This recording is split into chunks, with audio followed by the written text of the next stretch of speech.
And then these are 4 minutes each.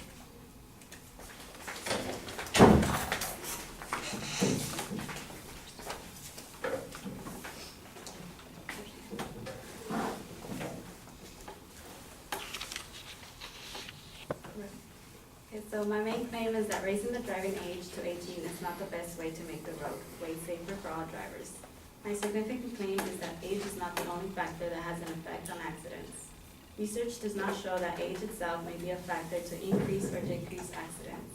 There are many factors that are probable causes for accidents. Factors such as inexperience, nighttime, teen passengers, alcohol, safety belts, and speed. The graduate driving license characteristics are novice driver decal, passenger restriction, nighttime driving restriction, cell phone texting, learner stage, intermediate stage, and full privilege stage.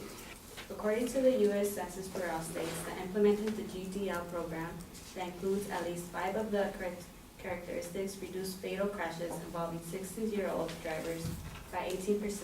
States that include 6 or more of the characteristics reduce fatal crashes in the age of 16 by an even more impressive 21%. The higher percentage of a decrease in accidents with the correlation of more characteristics comes to show that age itself is not the only factor that plays in a role of accidents. Researchers show that humans have limited information processing abilities and most rely on 3 fallacy mental functions: perception, attention, and memory. These abilities are also factors of car accidents. There may not be enough mental research for all tasks. The drivers then attend only a subset of the available information which is used to make decisions and to respond. All other information goes unnoticed or slips from memory. And some of information processing works like this. The information from the visual and possible auditory environment is detected by the sense, while other information may be recalled from memory. If there's too much to process, the driver attends an information subset and the rest is ignored. Lastly, the driver made a decision and possibly a response based on the attended information. Research has shown that accidents occur for one of the 3 main reasons. The first is perceptual error. Sometimes critical information has below the threshold for seeing.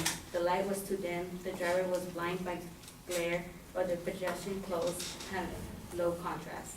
In other cases, the driver made a perceptual misjudgment. The second and far most common cause is that the critical information was detected, but that the driver failed to attend noise because his mental research were focused elsewhere. Oftentimes, a driver will claim that he did not see a plainly visible pedestrian or car. This is entirely possible because much of our information processing occurs outside of awareness.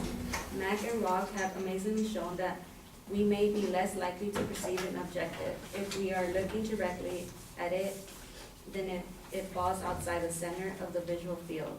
The inattentional blindness phenomenon is doubtless the cause of many accidents.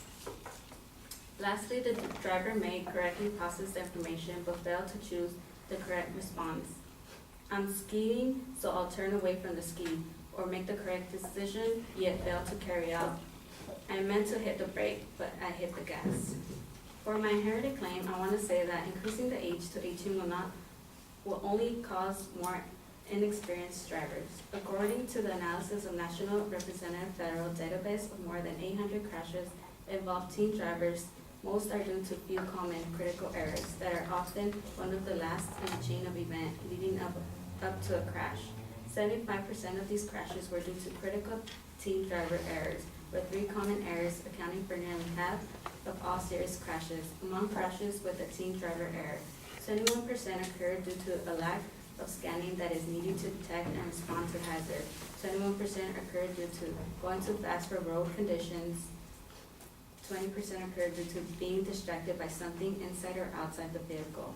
Graduated driver's license is designed to delay full license while allowing beginning drivers to gain experience under lower risk conditions. The GDL also allows for the parents to have control over their child before he becomes an adult and goes out of his own.